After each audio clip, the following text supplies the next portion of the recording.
Nel 1530 Bernardo Clesio, vescovo di Trento, donò a Ferdinando I d'Asburgo il libro della caccia, scritto tra il 1387 ed il 1389, ispirato alla storia naturale, in verità un breviario per i cacciatori.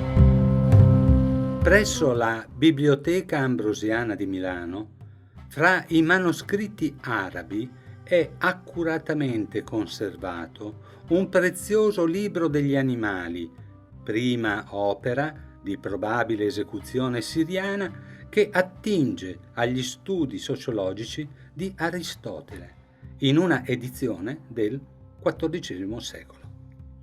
Il confronto tra le miniature dei due suddetti libri di ricerca naturalistica avvicina civiltà geograficamente distanti. Iniziamo il confronto.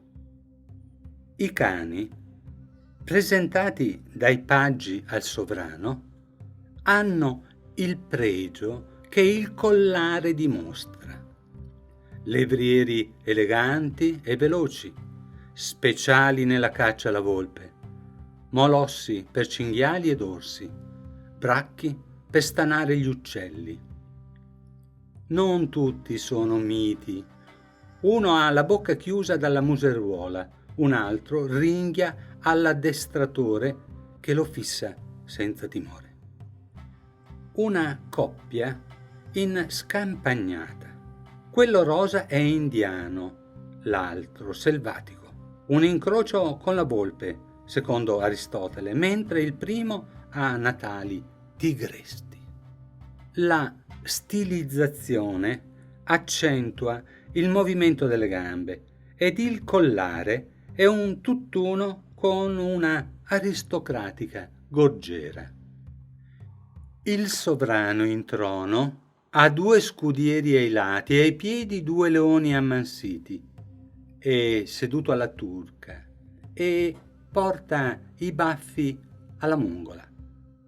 Per la caccia alla preda grossa si allevano mastini, diffidenti persino tra loro. I collari da difesa, con denti acuminati, li proteggono dai micidiali morsi alla gola. Prima di inoltrarsi nella foresta, il sovrano, con il capocaccia alla sua destra, unici seduti al tavolo, banchettano mentre paggi valletti siedono per terra. A loro una tovaglia basta. Un dettaglio importante. Un conduttore di cani mette sul tavolo escrementi che ha trovato caldi. Sarà lui, il capocaccia, che sceglierà la preda. Mele, pere, melograno sono la colazione della principessa, servita da due ancelle, una africana, l'altra asiatica. Probabilmente queste miniature sono della scuola di Baghdad. L'ovale del volto, delle figure, dalla pelle rosa lo confermerebbe. Una vasca ricca di pesci guizzanti rinfrescano l'ambiente chiuso tra le palme. Ancora pesci, nel Tigri o nell'Eufrate, assistono ad un miracolo. Un uccello che si nutre dei residui tra i possenti denti è risparmiato dal riconoscente coccodrillo. L'immagine corrisponde a realtà e l'uccello che vediamo ha un nome scientifico: Carandrius monocephalus. Il gatto selvatico va catturato prima che salga sull'albero. Ha denti ed artigli terribili, ma non avrà scampo. Il gatto ha goduto di gran rispetto presso gli arabi, più pio di un gatto e più avventato di una lucertola. Proverbio rappresentato con ironia. Osservate il sorriso sornione del felino.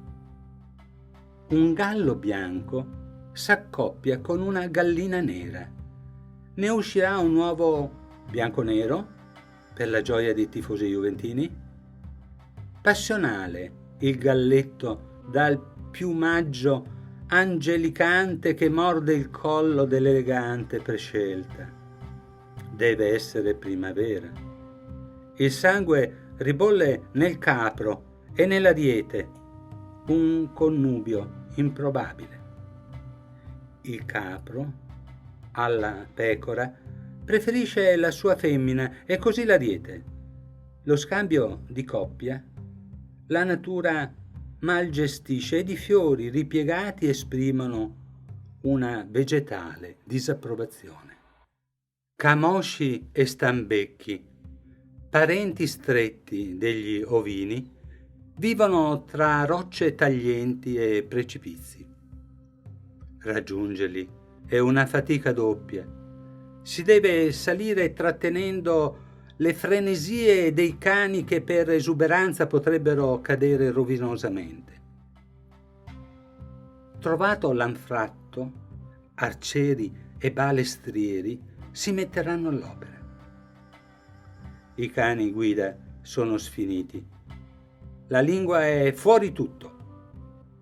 Il lupo iena avanza orgogliosamente con la coda a ricciolo. Essendo un animale fantastico, sopravviverà, a differenza dei lupi veri. Flagello per polli e galline. Ogni tecnica per contenere l'avidità è consentita. Contadini esasperati inseriscono chiodi in pezzi di carne, bocconi che i lupi ingurgiteranno senza masticare perforandosi lo stomaco. Un gallo emula il pavone con un ricco piumaggio. Ringrazia a nome della comunità degli uccelli non volanti. Al plauso aderisce lo struzzo che può continuare a covare in pace. Non garantiamo per il verro acquatico e un pesce lo guarda compassionevole. Non è caccia agevole, ma un arciere ben appostato sta scagliando la freccia lacerante sul cinghiale sguazzante. Il recupero sarà cosa dura. Il fango potrebbe seppellire la grossa preda. Più agevole sorprenderli nel desinare sotto le ghiandaie. Avvicinandosi sottovento, i cacciatori possono accerchiarli agevolmente. I conigli selvatici sono delicati. Li si può prendere con nasse di rete, evitando che le carni siano straziate. Maggior impegno esige la lepre. Agile e veloce, l'animale è stato stanato dai cani, era nascosto al fresco. I levrieri avranno la meglio. Concludiamo con una lepre volante, tanto leggero è il suo passo rapido che sembra non toccar terra. Speriamo di avervi sollevato l'umore.